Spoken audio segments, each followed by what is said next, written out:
So why do these movies look so bad? Before I start, I just got to say what I always say, which is I don't think filmmaking is this exclusionary thing that only some people can do. I think it's like language, it's about fluency, it's about building your sort of vocabulary and your understanding of it. And if you want to be a part of it, you got to inject yourself in it. You just got to embrace it. And, it's not just for the chosen few. Having said that, yeah, these movies, I've noticed lately, these movies that I would have called VOD or 10 years ago, you called straight to DVD or straight to VHS, these cheap movies, they look way worse than even movies 10 years ago that would have been considered cheap. And I want to talk about why. So the first thing is we need to go back in time, but really not that far, maybe like 2009, 2010. So basically just pre-cinema cameras, pre-digital cinema cameras. And so your choice when you're making a super cheap film back then was you either shoot on film with film stock, which is how films have been shot since the beginning of the film industry, or you shoot on video, which, people have a real beef with how video looks. I don't really share that opinion, but it definitely does look different. And so if you're going to have such a cheap film that you're going to shoot either film or video, the look is baked in basically. And by look, I mean the colors, the exposure, all that kind of stuff. You can't really tweak it. So with film, you just got to make sure you light it and expose it correctly, and it's going to behave like film. And video, what you're seeing on the back of the monitor is what you're going to get, and it's not going to get any better.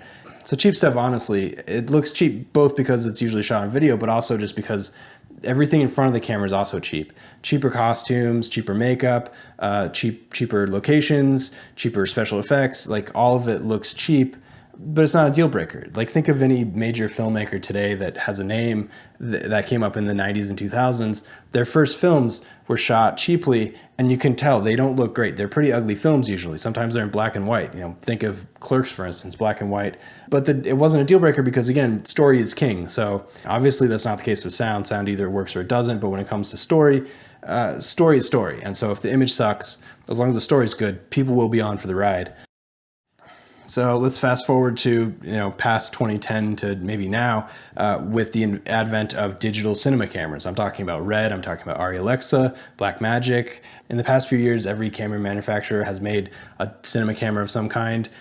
Awesome. It's this whole democratization of filmmaking where, cameras are cheaper now, which is true, but it's also not super true because obviously when you get on set for like a narrative film, the cost of the camera is going to be such a small sliver of the cost of everything else, like paying a good actor or, food or just the cost to run the production is going to be just gigantic compared to the cost of renting a camera, even if that camera is a film camera.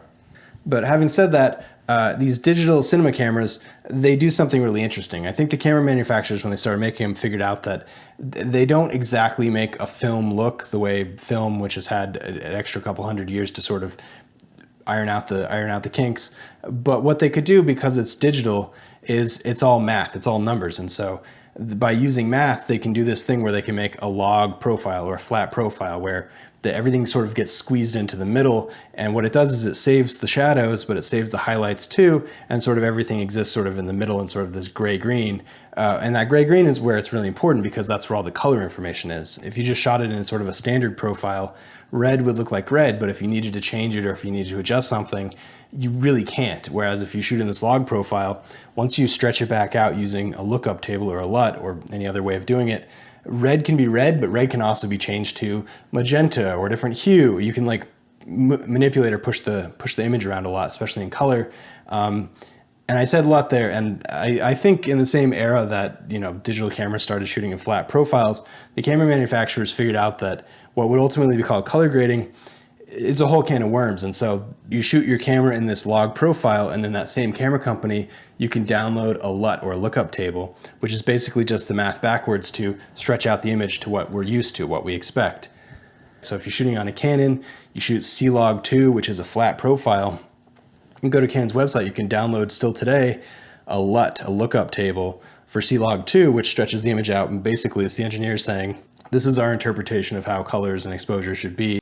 And so I keep saying this word color grading, and so let's talk about it. It's a new post-production process. It's really only been accessible to consumers for maybe the last 10 or 15 years at most. Before then, it sort of existed, but it was so expensive that there's not even worth having a conversation over. But now that basically every camera can shoot in some sort of flat log profile or raw, or it's all pretty much the same thing where it just squishes the stuff down.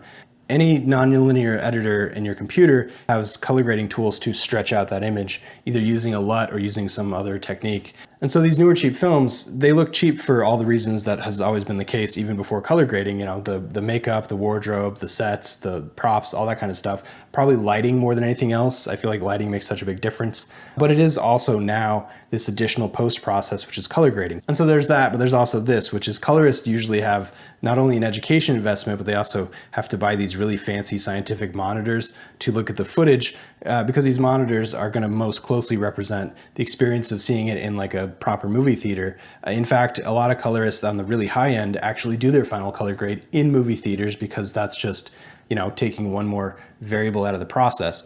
Problem for you and me, especially post-COVID, post-pandemic, is your phone or a tablet or a monitor or a TV, you realize all those screens, they look different because they're calibrated differently by the manufacturer. That's just not going to translate to grandma's, you know, way too green television, for instance. That's why when I look at these really cheap movies and the color grades look hideous, it's mostly the color grade. And unfortunately, that's just one step in the process that if they had made just a little bit of a different decision, it wouldn't look as bad as it is. And I point back to pre-digital cinema cameras where the look was locked in and you were fine. It looked cheap, but it didn't look as nearly as catastrophic as it does today. So that's what I got. I'll catch you next time.